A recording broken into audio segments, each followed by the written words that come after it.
At that time, Jesus was led by the Spirit into the desert to be tempted by the devil. He fasted for 40 days and 40 nights, and afterwards he was hungry. The tempter approached and said to him, "If you are the Son of God, command that these stones become loaves of bread."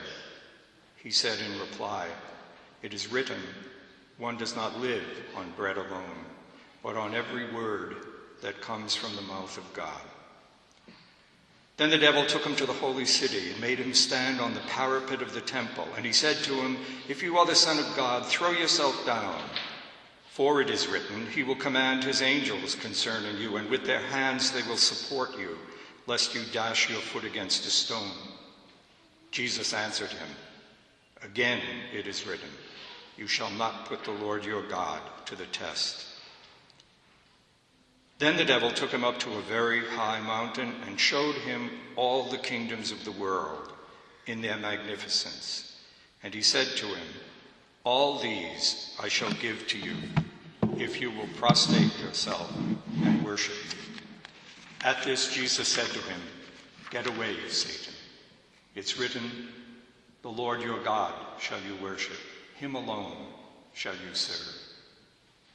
Then the devil left him, and behold, angels came and ministered to him. The Gospel of the Lord.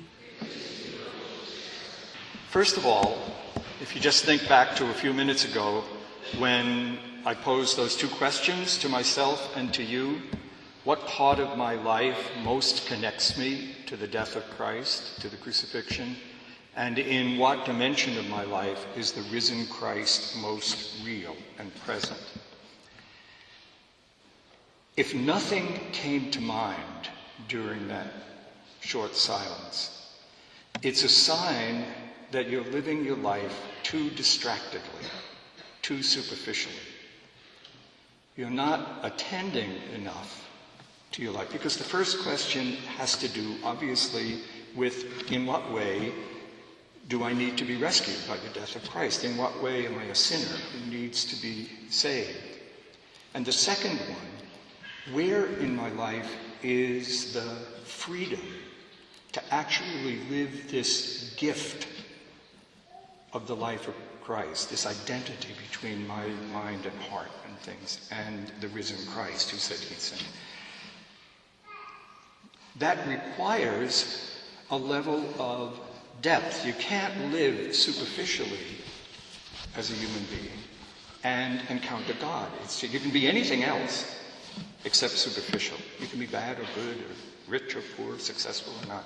If you're any of those things, if I'm any of those things superficially, I will not meet God. And if I am any of them, more and more at the depth of them, I will encounter the mystery of God in unexpected ways. So that's what Lent is about.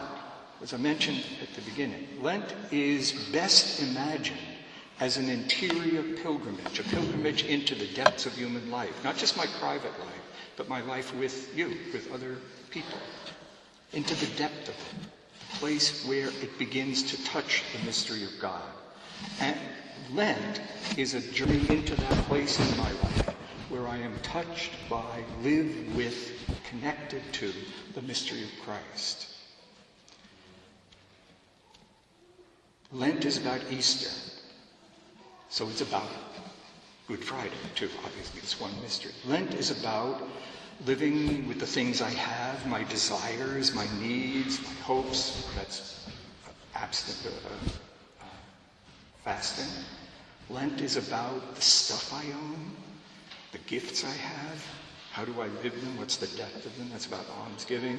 And Lent is about me, my mind, my thoughts, my choices, my feelings, my decisions, my reactions, and the self, myself alive. And that's prayer in the practice. But all of those things are meant to bring us to the point where this year, 6 weeks from now, I will in some real way be able to connect my life to the mystery of the dying of Christ and discover in my life a way of living the resurrection.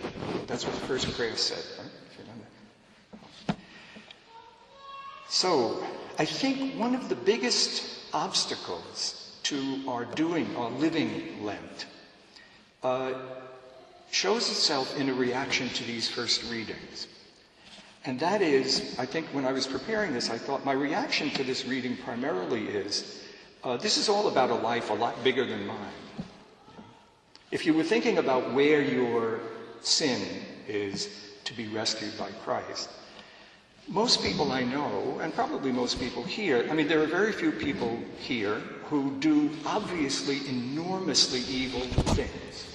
You know, where you could say, there it is. You know, I really, you know, if you came to confession, which sadly very few people do, you know, but if you came to confession, it would probably be some trivial thing like I lose my temper, I did this, or maybe some kind of weakness that you're not quite sure about, you know, something to do with sex or drink, but they're not enormous sins. So what is all this about that the divine Son needed to die in order to rescue me? I think that's one of our problems, that we don't see how the ordinary life that we are living is actually connected to all this. I'd like to just break for a minute and refer to a reading that we didn't have here, but one that's pretty familiar, I think, to everybody. It's one of the great images in the Hebrew Scriptures. It's in Deuteronomy. We read it at weekday Mass a couple of days ago. And it's Moses at the very end of his life. He's got all the people in front of him on this plain.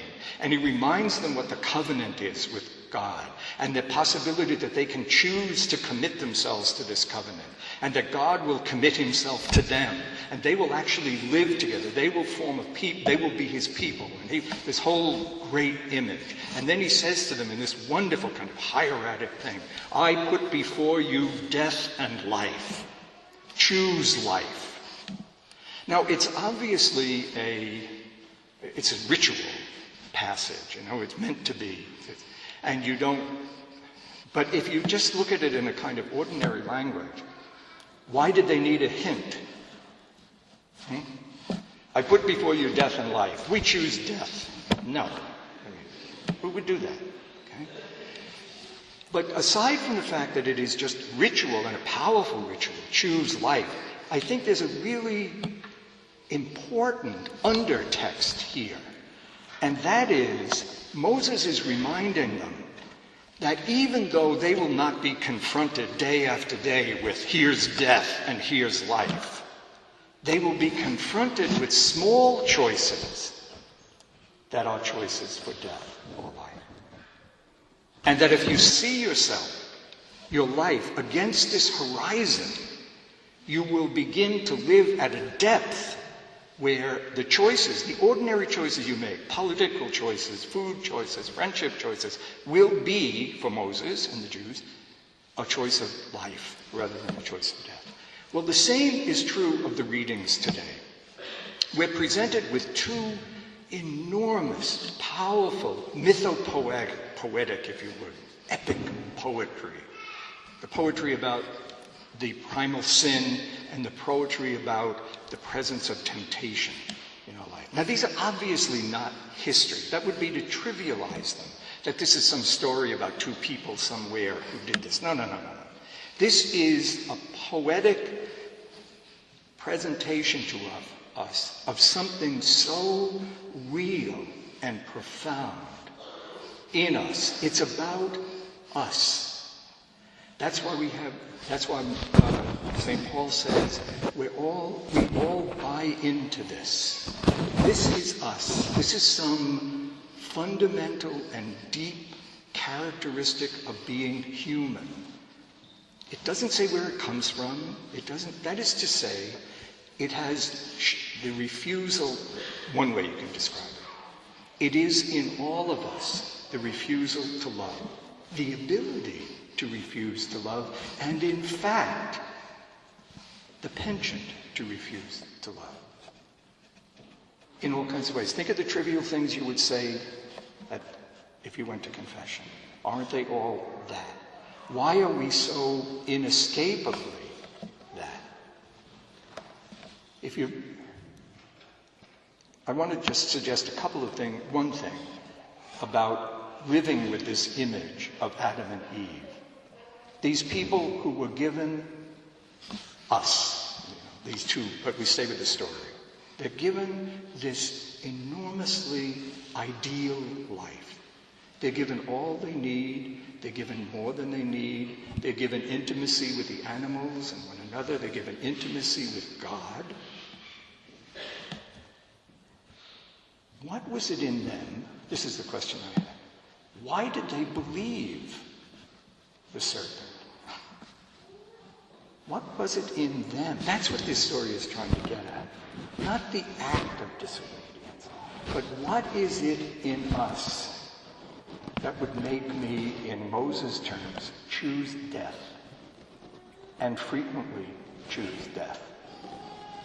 And it's so pervasive that it shows up in the most trivial and casual things, and it also shows up in horrific things like the Holocaust, great wars, murders, cruelty in families. It shows up.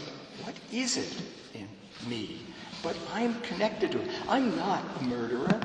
I have not participated, well, I may not really pay much attention, participate in a lot of oppression of other people by the way I live, but not consciously, but there is something in me that's part of the same story. That's what it's trying to get at.